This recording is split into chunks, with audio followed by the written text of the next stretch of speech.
from my eyes. I need an answer. I need an answer.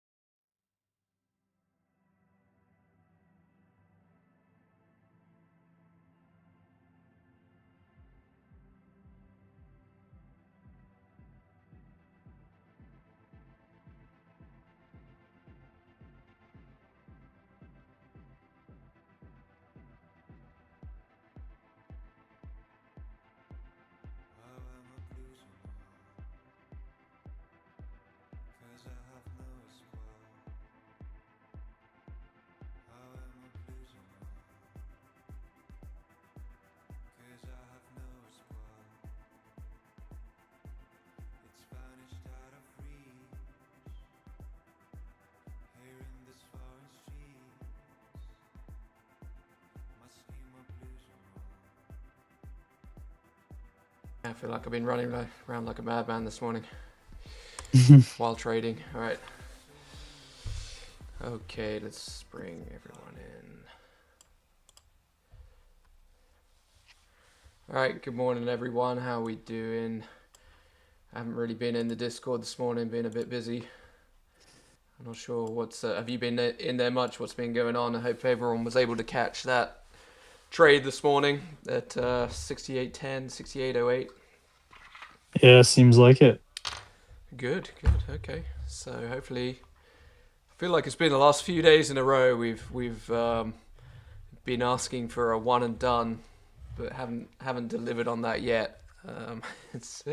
We have been moving to the downside a little bit on the daily, and those days you don't tend to get the runners that run. Obviously, they trail out and you have to re-engage later on. So let's see where we are today. So got the kind of the daily, the context up on the screen there. You know where we are in the 5-day range, Friday range. Obviously we're down kind of on the lower end there. We've had multiple back-to-back days to the downside. So it can start to look a little bit scary, but what that really means is the context starts to become pretty good for some decent failed breakdowns.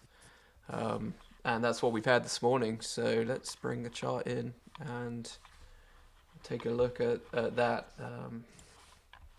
Actually, just before we touch on that, news, no major planned events, but I think there is elevated geopolitical risk going on.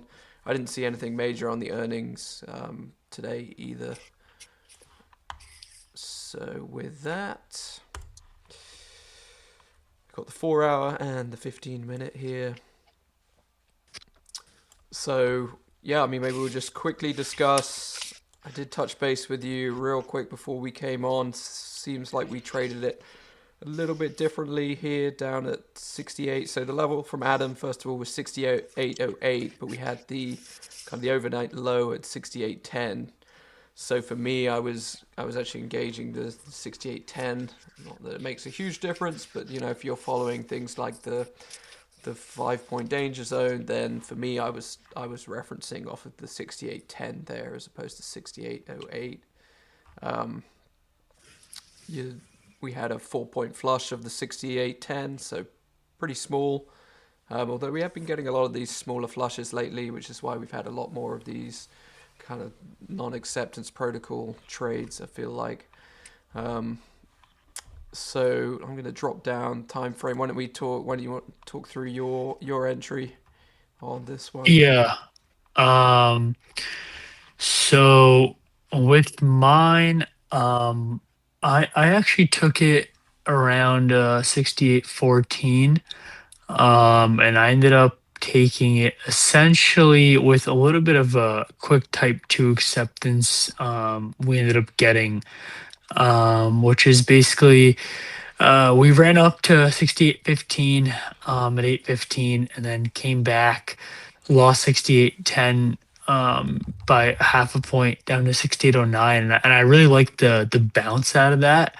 We bounced pretty fast out of that, back up to 68.15. So I ended up taking the long right there around 68.14, 68.15. You know, obviously still a little bit dangerous because it's still in the dangerous zone. But I did like in real time that quick little type 2 kind of back test at the level and just how Mm. fast the demand bounced out of it. So I ended up taking it, but obviously, you could have waited the 2 minutes as well, perfectly valid, and probably taken an entry closer to 68.21, 68.20. I mean, 8.21, 8.22, which probably would have given you an entry, um, maybe around 68, 18, 19 or so. And you could have had that first trim up at 24. So that was also probably the other way to play it. Honestly, my guess is Adam played it that way. That would probably be my guess. Yeah, that one. This one of those could go either way. For me, I just got in above the danger zone. I didn't necessarily wait 2 minutes. I was kind of up against the clock with my morning routine and the kids as well. So I just jumped in here right around 16, 17 as we lifted above the 5 point danger zone with some good momentum. And it was easy. I can't remember what it was. A 1 minute trade to get to the first target or something like that. This is currently set on 2 minutes. So um, yeah, and I'd have to go back and look at my brokerage where I exactly took profits, but 6 or 7 points on that one, and then whatever this was, this huge spike up here, took the second level. So on to today then, plan for today. Little tricky if you're not in a trade at the minute, I would say. So um, be a little patient for sure. We got the 68.42 level above, which was highlighted in the newsletter as well. That was the first support down at the time. So let's just step back on the time frame here. So back to the 15 minute, and you can see how we've been testing this multiple times. Arguably 4 times. So if you did want to engage in a very complicated level reclaim, that's probably the level to do it. But you can see here, Monday we set the low of day there. So it was support, flushed it overnight, Monday night, and then it's turned into resistance. So classic level for a level reclaim.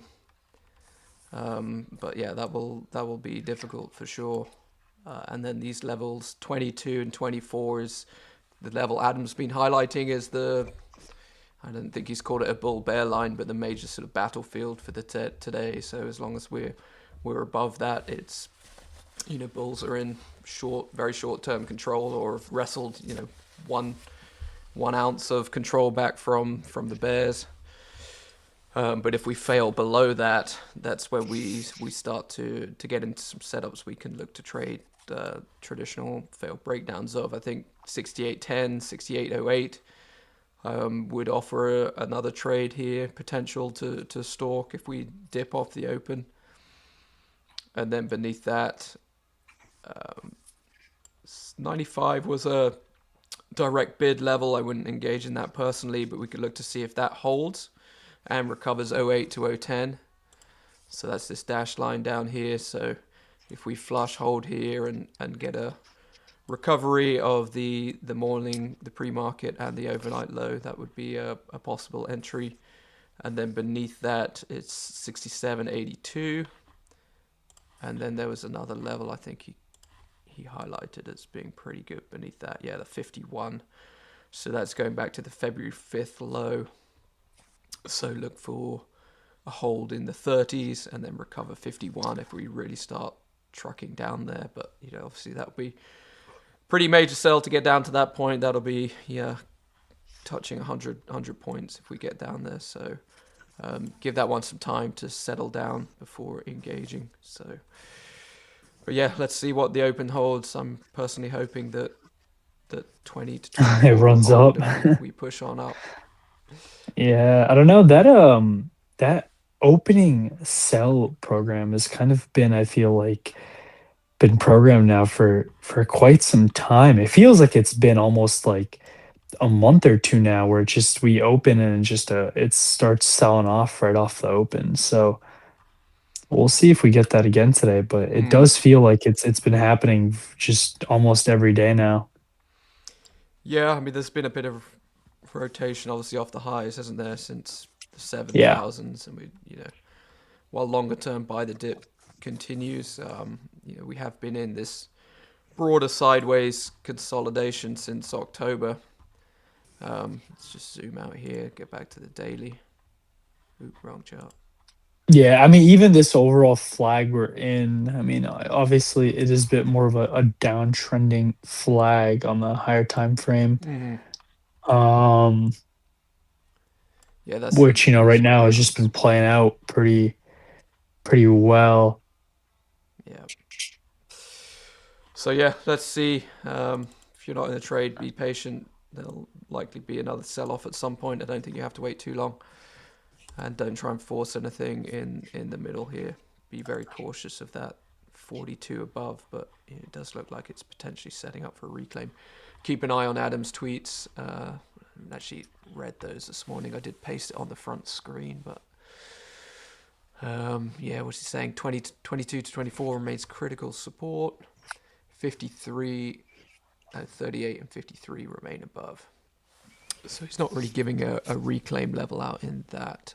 In the previous tweet, he said 32 must reclaim. So right where we are right now, but this is kind of in the middle of a very complicated zone, I would say. Okay, well, with that, we will go and watch the Open. We'll catch you guys in the Discord. And be safe out there. Thanks, everyone. Bye for now.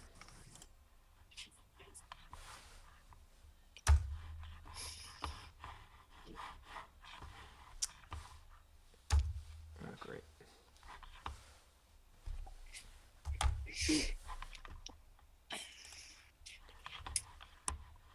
I'm having trouble killing the stream right now. Something about the YouTube sends my whole screen blank. And I can't do anything. This is awesome.